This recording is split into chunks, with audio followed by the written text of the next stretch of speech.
Здравейте отново! Както и казах, ще се включим малко по-късно с резултат вече. Вижте за какво говорим. Какво нещо излезе отвътре. И още доста ще излезе. И както и казах, кладенеца сме го измерили, има хубава вода. Вижте за какво говорим. Гледайте. Гледайте каква струя прави помпата. Напълно сух кладенец, пълен с боклуци. Ето така.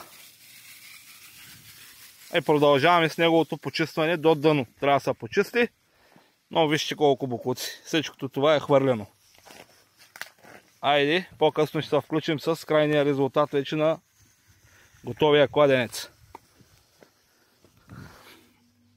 Ето така може да го видите вече и с вода кладенеца. А преди един час горе-долу нямаше нищо. Тук се вижда и колко сме изчистили.